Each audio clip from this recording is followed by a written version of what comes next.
So, welcome to another video. Today, I wanted to talk about something that's been kind of on my mind for a little while now.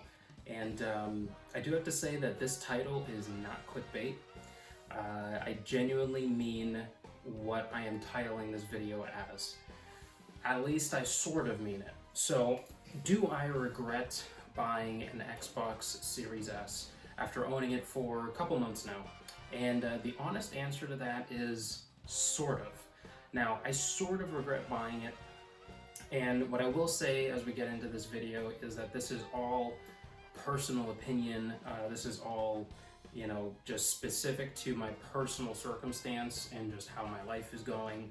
So obviously, if you have an Xbox Series S or an X or any game system that you are enjoying and that you're having a good time with, more power to you. This video is purely just about kind of my circumstance and just how my relationship with the Series S has been since I got it a couple months back.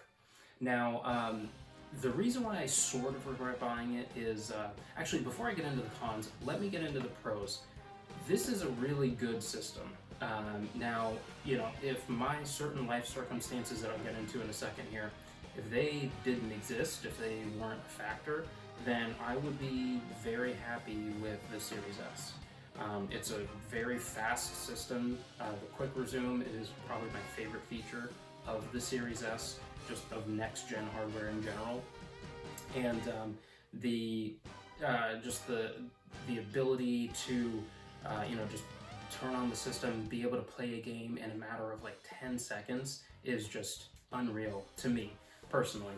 And I also got Game Pass with it, so just knowing that there's so many games that I can play at any given time, and that there's the catalog of day one games, like Halo Infinite when it came out and things like that, it's great. It's so fun knowing that, to this day I have not purchased a game for the Series S. I just have Game Pass, and I'm very pleased with the amount of games that are available to it, and just knowing that I don't really have to buy a game for it unless it's just not coming to Game Pass for whatever reason.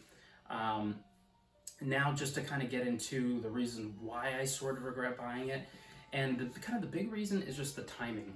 I have a very big back catalog of games that I wanted to get through on the PS4, games that just have slipped under the radar for me over the last couple of years, especially since I took a break from gaming.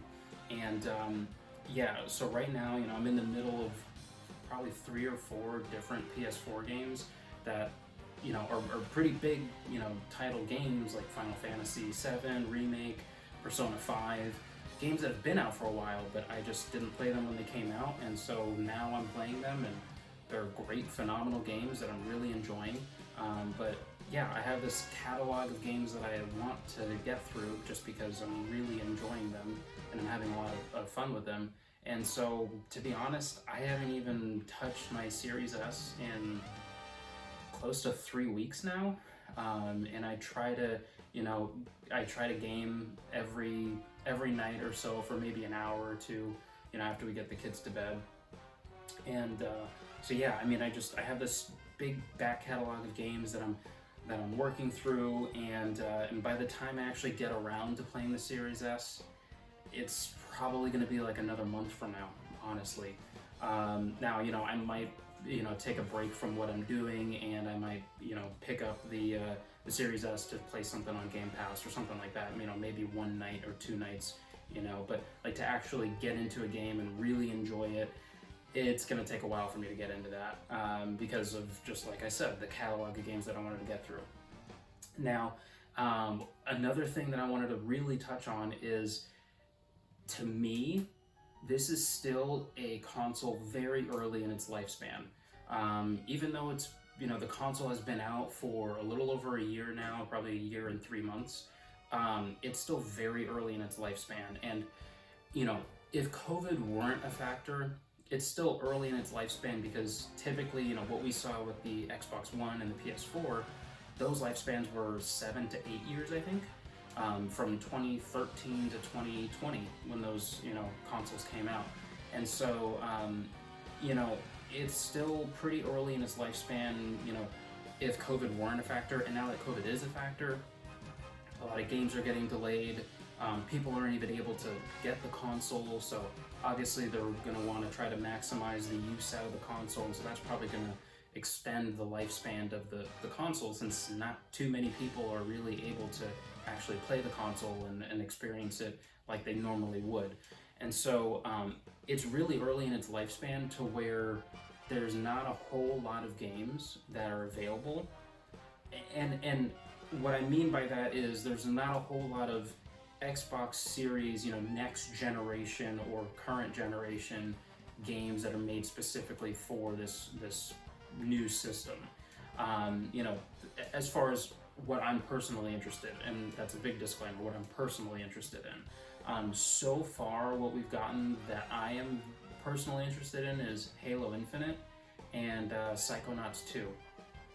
And those are some bigger games that were, made specifically for this, and technically you can play those games on other, the Xbox One, cloud gaming, mobile gaming, that sort of thing, with Game Pass and whatnot.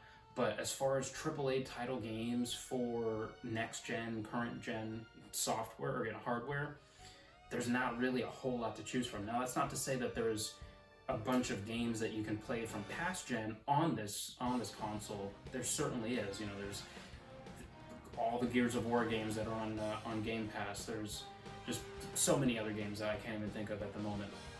And so there's certainly games to play on it. But as far as is this worth it now, I would say not really. Until we get more AAA games, until I personally get more AAA games that I'm interested in, it's not necessarily worth it. Now, am I going to return this? Absolutely not. I'm really happy with it. I'm going to keep it. And I'll love having this when more games come out that I can really, utilize the software, utilize the hardware of the controller and everything like that. And so, yeah, I am very happy to have it, but is it worth it? At this point, I'm going to say no, not really. Now, kind of just backing out into like a broad scope, who is this system for? Honestly, in my opinion, this system is for somebody that, for one, doesn't have a huge back catalog of games that they want to get through. Like I said, I'm currently in the middle of 3 or 4 games on the PS4, but even when I beat those 3 or 4 games, there's other games that I want to get through and play before something really grabs my attention on the Series S. And so, who this console is for somebody that doesn't have a big back catalog of games. Also, kind of, since this is the digital console and not the Series X with the disc drive and everything, I want to say it's for somebody who's a little bit more casual. Either who's a more casual gamer or have this as a second series console in their house. Maybe it's just in a spare room or something like that. Maybe somebody's using the Series X and you want to go into the spare room to be able to still play your games on the Series S, that sort of thing. And when I say casual gamer, I mean, maybe somebody that spends more of their time using their console as an entertainment center for streaming, listening to music, that sort of thing. And when I say streaming, I mean like streaming TV shows, streaming movies, Netflix, Disney Plus, that kind of stuff.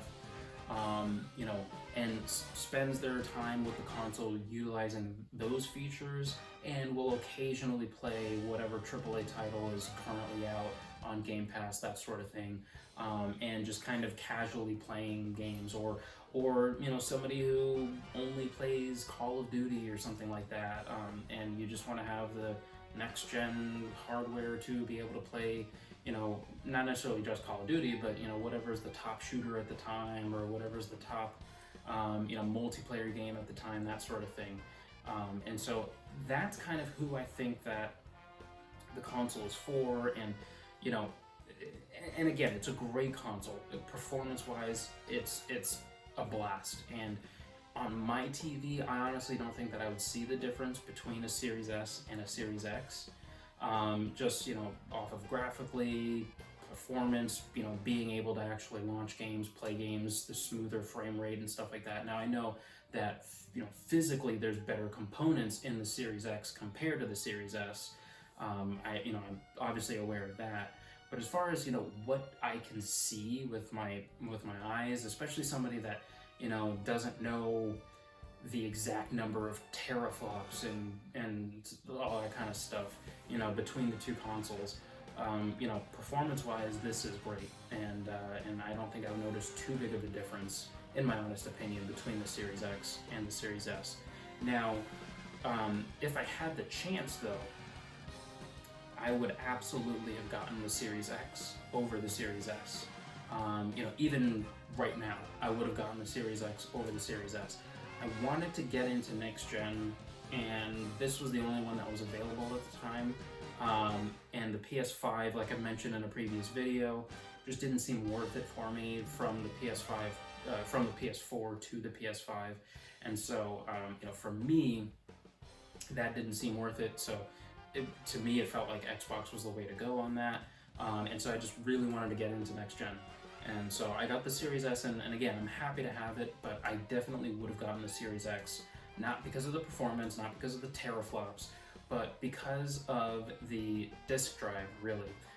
Being able to physically put in older, you know, original Xbox 360, Xbox One games into there, you know, if you buy a used game, if you get it off of eBay, you know, whatever the case is, you know, at least you have the physical copy of it, and being able to just, you know, own that piece of you know, own that video game, and being able to physically put it in, and finding deals on it with it being used, or, you know, whatever the case is, you know, that to me is really kind of worth the extra money that you know, compared to the Series S and the X.